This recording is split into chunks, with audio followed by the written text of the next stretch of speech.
Aye, hold on. Give me a second. Oh, it's yourself. Welcome back to the Black Lodge. I'm David, Drinkswhisky, and this is For Me or No For Me.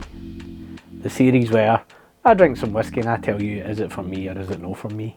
Now you're probably wondering, what is this beautiful t-shirt? If you've never seen it before, you can absolutely get it. Link in the box below on the YouTube thing. It is the Campbelltown bootleg t-shirt that has served me well, helped get me to Kentucky, has popped up on various streams across the internet, has went international, transatlantic. It's been here, it's been there, it's been everywhere. You know you want to get one, so it's the world we live in. Anyway, you're not here for merch, you're here to understand what am I going to drink today. And obviously you saw the thumbnail, you've clicked, you know what it is. I should have just left it where I normally did it. I was going to try and surprise it. But of course, it is not Springbank. It is this bad boy. It is the Ardnamurchan Cask Strength release. Now, it did strike me a little bit on it that I didn't know what year this was. Now, obviously, it's not the first year, but what they do is on the back, what they do is they QR code it and blockchain it all. So in real time, I'm going to tell you what release this is. This is 2023's Cask Strength, and this is bottle number 979, 13,683, and it was bottled by Kelly and Jess at Ardnamurchan.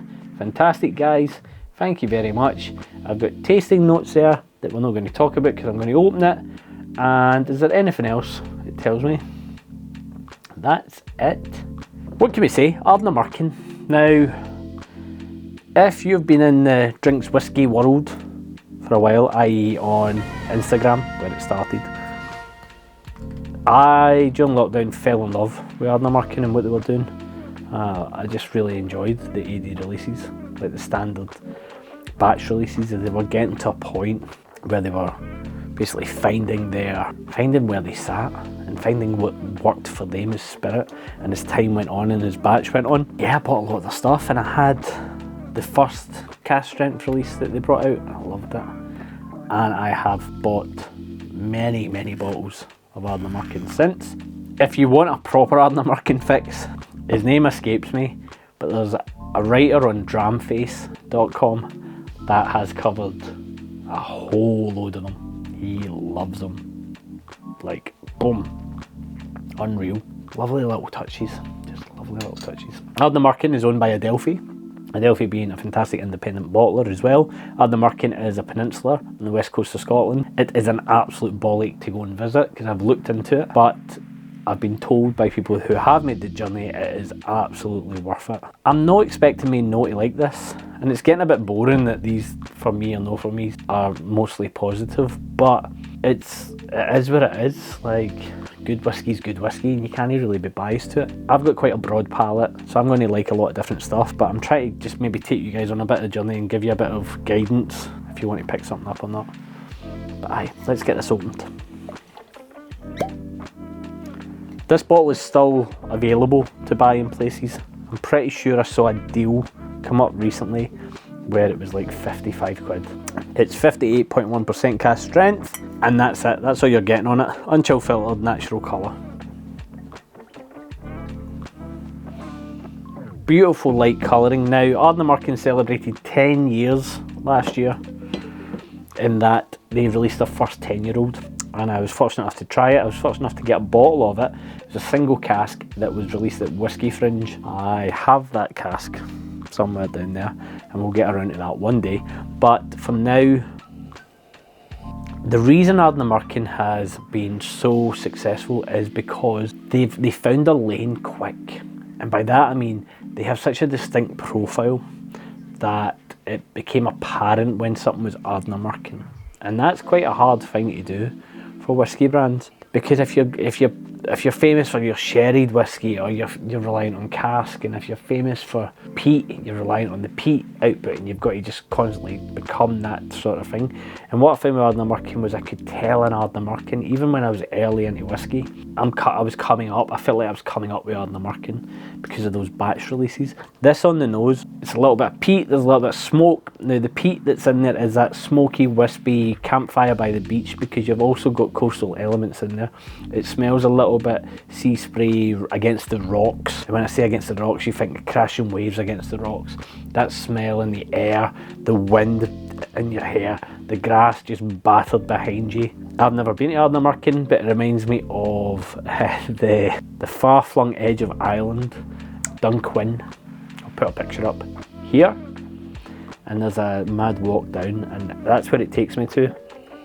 Just a place where there's no compromise at all. You'll just get battered by the wind. It's great. Now bear in mind, this is a fresh bottle open, and I do think that bottles get a bit better over time. Some bottles lose a wee bit, but most bottles get better over time.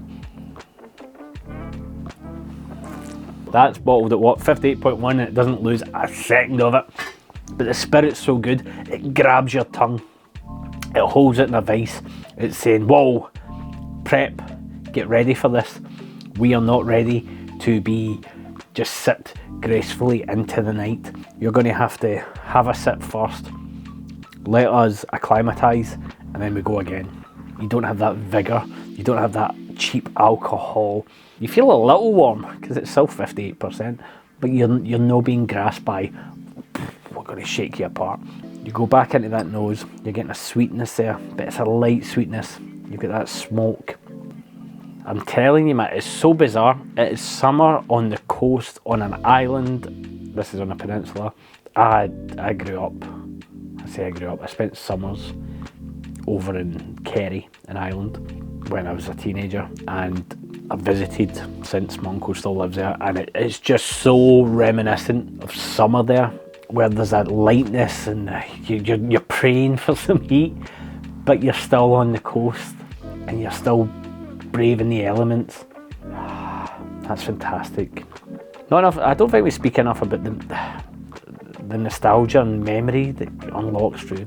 I know we talk about it for taste, but it's very the ratatouille scene, isn't it? It's Proust. It's Proust. It's the unlocking of memory. It's brilliant. Just transports you back. The green. There's a green fruit in there now. Brilliant. Palate's had time. There's a lot going on in that. You have that peat, which you can become blind to after a while, and I think my palate's getting a wee bit less sensitive to it, and that I struggle sometimes to pull out peat. There's a dryness to it. I've said it before, like a boot shine, like a polishy darkness, black, but not a tar. It's not the wood influence is there. You then think to yourself, spice. Normally I pull out white pepper and all that. There's not so much spice for me as more of a, I get fields, I get grass, but dry grass, I get dryness, a little bit tannic, which will be your wood, your barrel influence.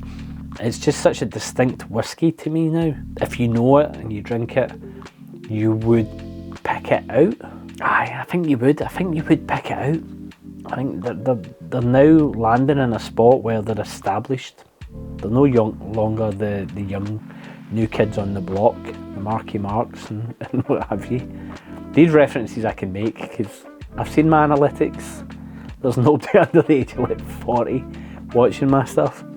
It's a treat. It's an absolute treat, and I'm delighted that I got to open it with you guys watching, because I'll get to dish this out to people now that it's opened. One of the reasons for this series was I have a lot of bottles sitting unopened and waiting for occasion, and you know, you live once and time's fleeting, so let's get them out, let's get them shared. Is it for me or is it no for me? Well, it's for me. What a terrible word. Cheers guys.